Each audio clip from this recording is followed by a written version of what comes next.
And what did you know about Kona? I mean, obviously, since you were fairly new to the sport, you're going into the stuff a little bit blind, and Kona has all this tradition and history and the lava and Madame Pele. Going over there for you, what impressed you about that first time there, and how did you adapt to not really knowing much about this new sport?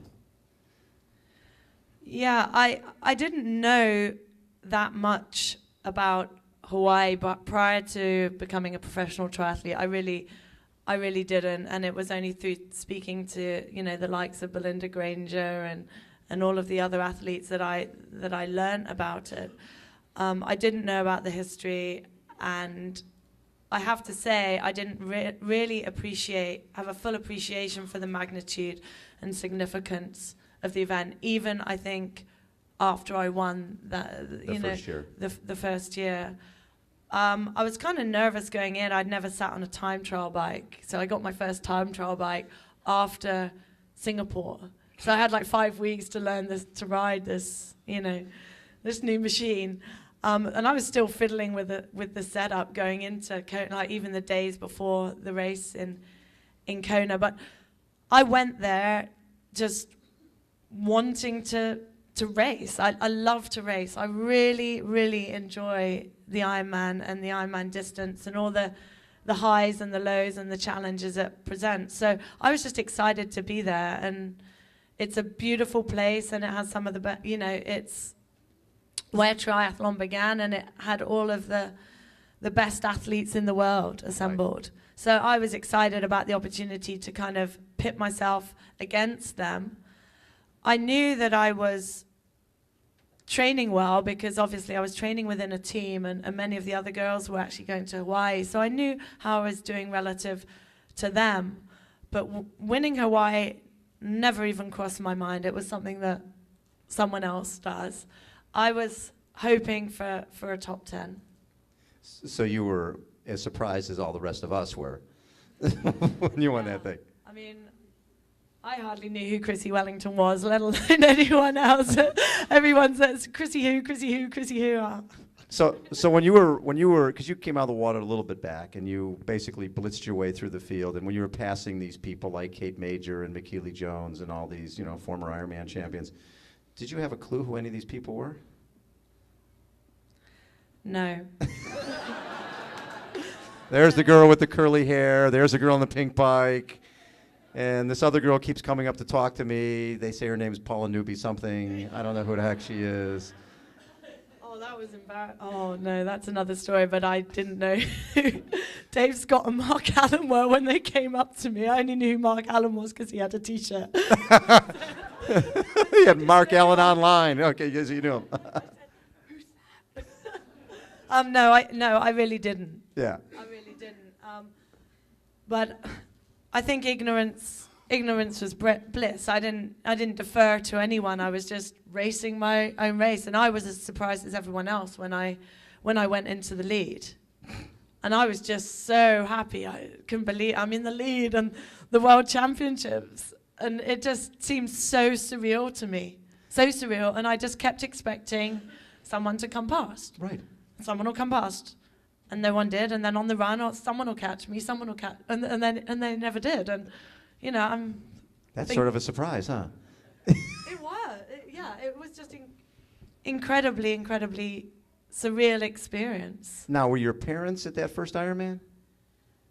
No, they were on holiday in Italy. I think that they... I never really even told that many people that I was racing there. So I crossed the line, and you were probably there, Bob. I was there. Going, what's your name and how do you spell it? Who the hell are you? Where's McKeely? Where were you? I'd say who's McKeely. But, it was a huge shock to me. Yeah. Really. And how did it change your life, winning that race? It's changed my life in so many wonderful, wonderful ways. Most importantly, it's enabled me to have a platform that I never, ever thought I would have. Yeah. I've always dreamed of having an opportunity whereby I can really feel that I'm making a difference and affecting positive change. And winning this race has given me a platform to do exactly that. I mean, triathlon isn't soccer or baseball or basketball, but I still think that we as professional triathletes do have an opportunity, and winning the race and winning it now 3 times has given me an opportunity that I never thought I would have. So that's the first way in which it really has changed my life. I've met some fantastic people through this sport, other professionals, the amateur athletes, their families, people through the media. I mean, I've really been very fortunate to meet some really fantastic and very, very inspirational people. And people come up to me and say, "Oh, you're an inspiration to me." But for me, many of the people that I've met, have really helped and inspired me. I've also now got the opportunity to support my family, Right, as well, and that means a lot to me to be able to do that. And I mean, my life has just changed beyond recognition. as somebody who's obviously very educated and a very bright woman, when you're out there, I mean, triathlon is a very self-indulgent sport. It's something that you can, when you're out there sometimes riding, running, swimming, and you can question yourself and go, should I just be out here doing all this training? Isn't there something more important? How important does the other side of it, the fact that you're giving back, the fact that you have GoTribal.com, the fact that you work with the Blaze Foundation, the fact that you're working with a lot of other amateur athletes, how much does that help you when you're out there on those 6, 7, 8-hour training days? It drives me each and every day. And that people often ask me, what drives you, what motivates you, what keeps you going, and it's the knowledge that the more I can achieve in the sport, the more I can achieve out of it. And truly, I really sincerely mean that. It's often what I think about in training and while I'm racing. If I can win this race, I can roll in memory of John Blaze.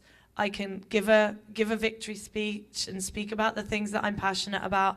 I can meet people on the finish line, and I can have an opportunity to talk about the causes that I care about. When I first started the sport, I distinctly remember saying to Brett, I don't know how long before, this was way before Hawaii. I said to him, I don't know if I can be a professional triathlete. It's so self-indulgent. I feel so selfish. And he said, just you wait. He said, in time, you'll be able to make more positive change in the world than you could ever imagine. And